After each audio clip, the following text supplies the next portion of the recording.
Olá, amigos de Safras e Mercado, sou o jornalista Alessandro Carvalho. Hoje é sexta-feira, dia 25 de agosto, estamos começando nosso papo de câmbio. Vamos conversar sobre como está o comportamento do dólar, especialmente em relação ao real, sempre a moeda bem turbulenta nesse mercado. E tivemos há pouco o discurso do presidente do Banco Central americano, que sempre também mexe com o mercado, e o Lucas Berti, correspondente cambial, vai falar com a gente um pouco sobre isso. Já cumprimento ele, meu amigo. Lucas, tudo bem, Lucas? Tudo ótimo, Alessandro. Boa tarde, como vai? Tudo tranquilo, Lucas, acompanhando esse mercado aí, sempre bem turbulento, né? E eu digo para você que ainda não se inscreveu no nosso canal aqui no YouTube, inscreva-se, ative as notificações. Todos os dias a gente tem um vídeo novo no nosso canal no YouTube. Mande o seu comentário, deixe o seu like, é importante para a gente. E em safras.com.br, conheça a plataforma Safras, tem demonstração gratuita. Para você, todas as informações do agronegócio lá estão. Lucas, vou compartilhar a tela aqui do dólar comercial para a gente acompanhar todo esse alto e baixo da moeda, né? Que mexe com todos os mercados, que influencia o agronegócio. A gente, na última conversa que a gente teve, o mercado teve um movimento de queda, estava testando quase ali a linha dos 4,80, depois passou por um movimento de alta, teve notícias preocupantes em relação à China, depois acalmou um pouco o mercado e a moeda voltou a descer, e hoje é um dia importante.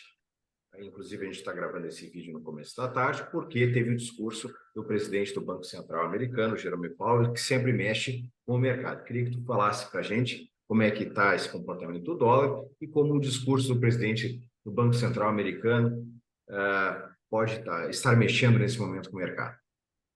Bom dia, boa tarde, Alessandro. Olha, de fato, a gente teve hoje, estávamos aguardando, inclusive foi a razão pela qual a gente atrasou um pouquinho nosso comentário, né, para falar sobre o discurso do Powell.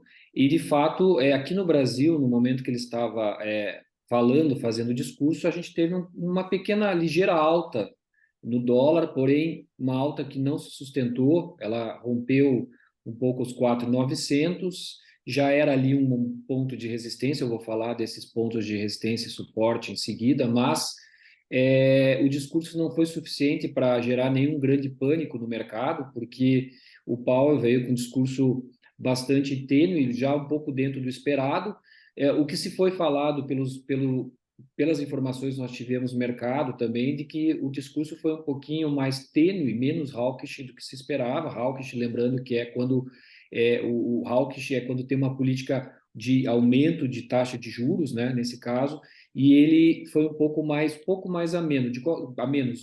De qualquer forma, isso não chegou a afetar tanto a moeda, deu uma ligeira alta da queda que havia no dia, o mercado abriu em queda em torno de 4.870 e chegou a puxar um pouquinho, mas você sabe, 4 centavos hoje, 3, 4 centavos para a moeda que antigamente aí variava 3% no dia, não é grande coisa. Se a gente olhar especificamente o gráfico, a gente vê que o candle de hoje ele nem é um candle tão expressivo, né?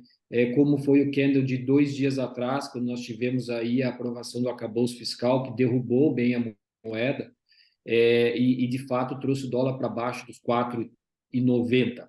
Salientando que quando nós tivemos a última conversa, nosso podcast aqui, a gente via dólar já testando aqueles 4,84, nos perguntamos se podia fechar esse gap, e me parecia que poderíamos plausível fechar, mas em seguida nós tivemos algumas informações no dia seguinte que fizeram o dólar puxar bem, que foi a questão do aumento da China, produção, atividade econômica dos Estados Unidos um pouco mais forte, e em seguida a aprovação no aumento dos combustíveis no Brasil também pressionou um pouco, especialmente o nosso PCA, né?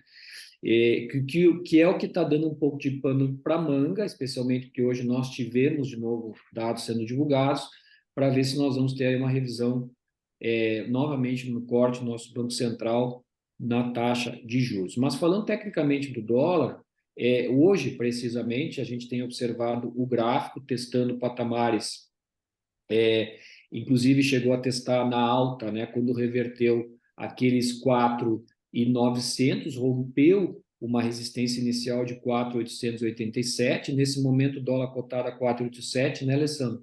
Praticamente. Então, ele voltou naqueles níveis do início do dia. Se mantiver a queda, a gente vai encontrar um suporte aí, já no comercial, já nos 4.855, que seria por um primeiro momento, depois vindo a 4.830. Mas o book de oferta, isso é importante falar, o book de oferta é onde o pessoal está posicionado na compra, na venda, né? Eu vou falar do dólar comercial, mas eu gostaria que quem está assistindo o nosso podcast pensasse que sempre tem muito mais posição em dólar futuro. Eu não vou falar do dólar futuro, porque o nosso assunto aqui é dólar comercial hoje, né? Mas a gente faz essa análise de posição de compra e venda, normalmente ela está basada no dólar futuro, tá? Mas a gente Sim. faz uma transposição de acordo com os juros do DI do dólar, né, dos dias que faltam até completar o mês para o contrato futuro, a gente faz a gente transfere para o dólar comercial, que seria os 4.855 num suporte, onde os compradores estariam posicionados esperando o dólar bater para o dólar, quem sabe, subir, tá? E na venda, e foi o que ocorreu justamente hoje, e não teve força, quando o Paulo estava falando, que foi os 490, tá? 4.900, desculpa. E, enfim, o dólar no dia está sendo um pouco mais baixista, né? Se nós observarmos as posições, o dólar é mais baixista, ou seja, não tem aí uma força forte para subir ainda, mas encontra um suporte interessante nesse nível que eu te falei. Então, praticamente, tecnicamente, no dia eu poderia dizer que é isso, né? A gente não teve grandes notícias ao longo da semana também que fizeram a moeda oscilar tão bruscamente. Se você olhar, Lucas, aquele candle tá maior aqui, só eu ia falar baixo, desse. é interessante a gente falar disso aí, até para quem não tem tanto contato, né, com a moeda e os fundamentos, aquela queda ali está muito ligada com a notícia do arcabouço fiscal, porque isso traz uma tranquilidade para o mercado. O mercado quer saber em E, relação à política, né, a questão fiscal. Então, a aprovação traz ao mercado uma segurança e hum. isso reflete em chegada de dólares, aumenta a oferta de dólares no nosso mercado e, naturalmente, isso derruba a moeda, né? Então, foi isso que aconteceu naquele dia, para quem não está familiarizado, né? Mas é mais ou menos por aí, né, Lucas? Na verdade, eu falei que não. Eu ia complementar dizendo que essa foi a notícia, porque nós tivemos essa forte variação. Se olhar os dias anteriores, Sim, sim, sim. foi Eu que só se quis, só quis mantivesse. fazer Exato. uma palavra um pouco Mas, mais mas você está didática, mas é isso aí. Mas você está completamente certo, porque o que acontece? O que reflete esse arcabouço fiscal? É um planejamento, né? É o entendimento do que vai ser nossa política fiscal. Então, qual é a pior coisa para o mercado, para o investidor? É a incerteza, né? Então, isso gera, de certa forma, um certo tipo mais de entendimento. Claro que se existe uma preocupação com o déficit público, nós estamos aí, inclusive, semana que vem, na agenda da semana que vem, nós vamos ter a divulgação da relação dívida e PIB, e vai ser bem importante para a gente entender exatamente essa questão toda, também fiscal do país, como é importante a gente controlar a questão fiscal, mas, a princípio, essa aprovação do arcabouço fiscal, ela dá também um certo tipo de caráter de que as propostas estão avançando. Mesmo nós temos também uma reforma tributária sendo em trâmite, praticamente, né? Para ser votada, enfim, aprovada e discutida ainda, mas a gente precisa, quando ela é aprovada, a gente começa a ter um certo entendimento real do que vai acontecer. Então, a pior coisa num balanço financeiro de uma empresa é você não saber o futuro, né? Quando você consegue projetar ele, o Brasil praticamente é isso, a gente saber o arcabouço fiscal, a gente projetar um pouco o que vai acontecer, né? Daqui para frente. Então, isso ajudou mesmo, deu mais confiança para o mercado. Quando você tem aí, por exemplo, Alessandro, Brasil, embora juros altos, 13,25%, você tem mercados aí ali fora elevando juros em 7%, como aconteceu na Turquia essa semana, de 17,5% para 25%, você vê que o Brasil ainda está indo bem, né? Embora o PCA um pouco mais pressionado. Então, de fato, foi a grande notícia da semana. A questão do Powell, hoje, ela foi ínfima perto do que realmente o arcabouço fiscal representou para nós, em termos de moeda essa semana. Excelente, Lucas. Vamos projetar para frente, que o que a gente quer é olhar para frente. Vamos lá. O que que a gente tem aí que tu pode citar para a gente, de destaque para a próxima semana, que pode mexer com o dólar e como o dólar pode se movimentar de acordo com isso? Como eu comentei anteriormente, nós temos a agenda, ela está repleta de indicadores para a semana que vem, muito mais forte que foi essa semana que passou. Ainda estamos distantes da reunião, tanto do Copom quanto do Fed, vai ser uma super quarta lá por 20 de setembro, mas a semana que vem nós temos 3 dias que eu gostaria de destacar, quarta, quinta e sexta. Nós teremos divulgação de números, né, de preços ao consumidor, produtor, na Europa, Brasil e nos Estados Unidos também, vendas de casas. Então é importante. Nos Estados Unidos vai ter PIB e vendas de casas. PIB mais importante dos norte-americanos, porque sem dúvida isso aí vai ditar um pouco também um pouco a política do Fed ali para frente, né? Que o mercado em 86%, esse 86,5% foi um pouco elevado do que era 85%, está prevendo que vai manter a taxa dessa vez, tá? A taxa de juros, o Fed. Voltando, isso na quarta-feira, então voltando à agenda, na quinta-feira a gente vai ter ainda alguns números vindo aí, especialmente que eu falei, a relação dívida e PIB do Brasil, muito importante, também a questão nos Estados Unidos, taxa de desemprego índice de preços ao consumidor lá é importante também. A taxa de desemprego também, porque ela é um medidor, né? Você está com uma taxa de desemprego muito maior, você está dizendo que o país está empregando menos ou está mais gente ociosa, então dá um indicador que pode conter a inflação nos Estados Unidos. Não é, obviamente, compõe praticamente esse cálculo. E na sexta-feira, a gente tem PIB do Brasil no primeiro trimestre, né? E anual. Desculpa, PIB do Brasil do segundo trimestre e anual. Então, isso aí é importante para a gente poder também ser um medidor da nossa moeda aqui em relação à confiança do investidor no Brasil, porque o que vem se falando de PIB? Desde a nossa pesquisa Focus, nós temos recebido ela semana a semana. O PIB cresceu muito do que era esperado, né? A expectativa de PIB cresceu muito do que era esperado do início do ano, lá de 1,2, nós estamos falando de 2,3. Mas vamos ver se vai se confirmar mesmo isso, porque a gente pode ter alguns percalços, né, nesse processo todo aí. E também produção industrial e payroll nos Estados Unidos, muito importante payroll, porque o payroll ele movimenta a moeda, ele dá aquelas movimentadas momentâneas, assim, dá uma puxada, né, ou uma queda forte de acordo com do que vem do payroll. Então, de fato, eu acho que a semana que vem ela vai ter mais volatilidade, talvez, que essa semana. Essa semana nós tivemos uma semana que, de repente, tivemos uma queda brusca, mas não foi uma semana volátil, só nesse dia mesmo do arcabouço fiscal que foi uma queda mais violenta. Mas eu acho que a semana que vem nós vamos ter, a partir da quarta-feira, mais motivo para ter mais oscilação. Tá? Nesse praticamente o cenário que eu estou projetando para a semana que vem.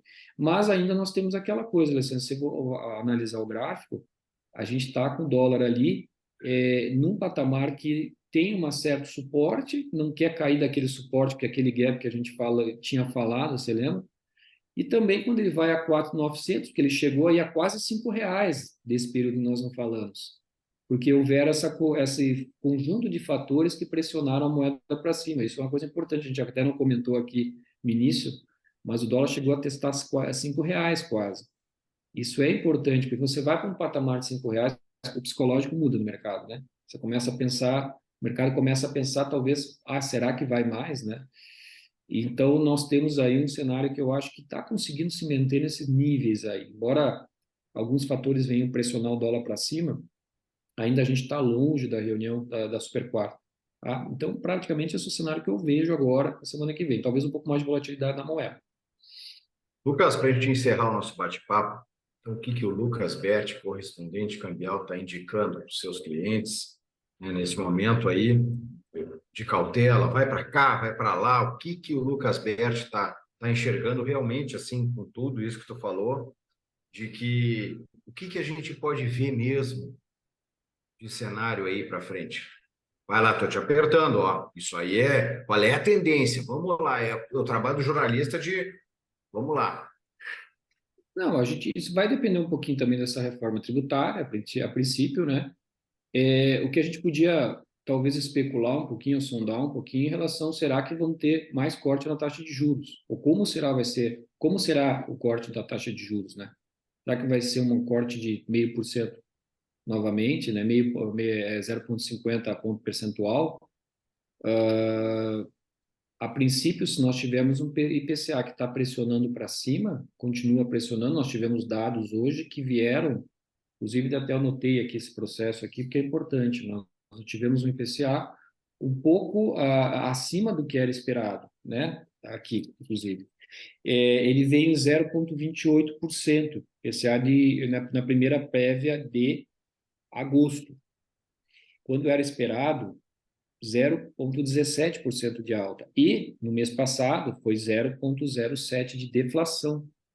Então, a gente não tem mais aquele cenário de deflação atrás de deflação, né, nos indicadores. A gente tem um pouco de aperto nesse IPCA. Isso se deve, obviamente, a aumento de preços do setor energético, combustível, isso aí Pode fazer o mercado, pode fazer o Banco Central, o governo, segurar esse corte nos juros tão forte. pode, pode sim, porque o Roberto Campos é um dirigente bastante cauteloso. Inclusive, ele confirmou que o mandato dele vai cumprir o mandato dele até final de 2024, como era previsto, né? E não cedendo a pressões do governo, praticamente fazendo a sua política. Eu acho que, inclusive, ele não chegou a criticar esse aumento dos combustíveis. Para ele, de fato, estava defasado o preço, precisava ser reajustado. Então, apenas para a gente salientar aqui que, embora a decisão do governo desagrade bastante setores, inclusive nós que vamos para o mercado e compramos coisas e produtos e ficam mais caros para nós, o presidente do Banco Central está de acordo, acredita que foi necessário, né, em relação à política econômica do governo. Mas eu saliento, talvez havendo aí nessas próximas semanas indicadores que demonstrem números um pouco menos favoráveis para o Brasil, especialmente no quesito inflação, um pouco mais pressionados para cima, acho que há a possibilidade do Roberto Campos chegar e uma decisão do Copom e decidir, como o voto de Minerva dele, decidir nós vamos cortar juros do jeito que o mercado estava esperando, né? Chegou a ser cogitado o próximo corte a 0,75%. Nós temos mais até o final do ano, Alessandro. Nós temos mais duas reuniões depois da próxima, são três. 20 de setembro, teríamos final de outubro e uma no dezembro, início de dezembro, tá? De 45 a 45 dias. Então, de fato, eu acho que se houver um corte para baixo, se continuar esse processo, o máximo vai acontecer uns 0,25 pontos percentuais, pequeninos, porque é a política dele. Ele precisa manter isso aí, essa inflação controlada, é uma política do governo, do Banco Central, e tem funcionado, de fato, tem funcionado isso aí. Então, especulando se isso acontecesse, de fato, enquanto o Fed não reajusta para cima, não faz uma revisão para cima na sua política de juros, e nós não fazemos uma revisão para baixo, o dólar continua nesse patamar bem cômodo, né? Abaixo de R$ 5 pelo menos. Beleza, Lucas. Algum recado final que o amigo queira dar?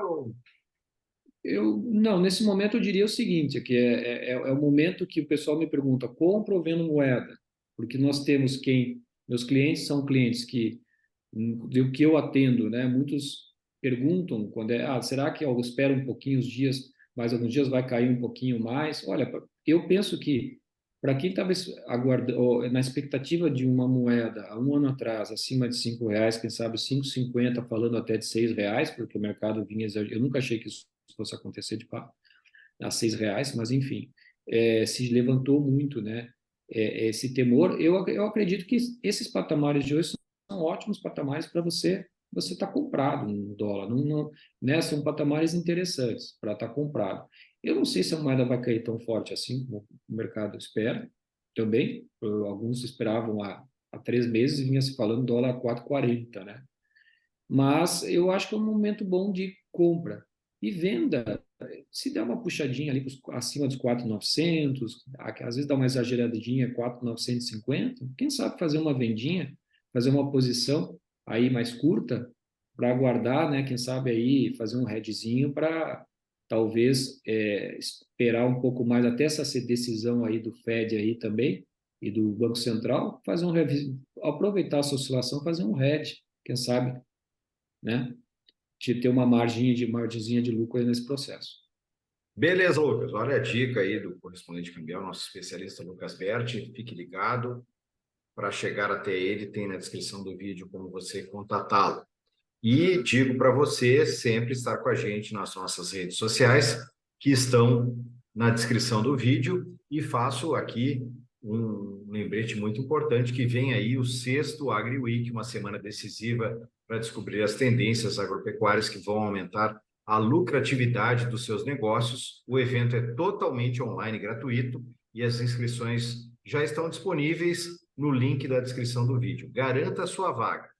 Esse evento ocorre em 19, 20 e 21 de setembro, agora deste ano de 2023. São mais de 10 especialistas nacionais e internacionais que vão compartilhar tendências e projeções valiosas sobre o mercado. Este é o momento de aproveitar este combo de conhecimento e aplicar em seus agronegócios. Então, fique ligado na nossa sexta edição do Safras Agri Week. Lucas, muito obrigado. Um abraço, um bom final de semana para ti, um bom final de semana a todos que nos assistem.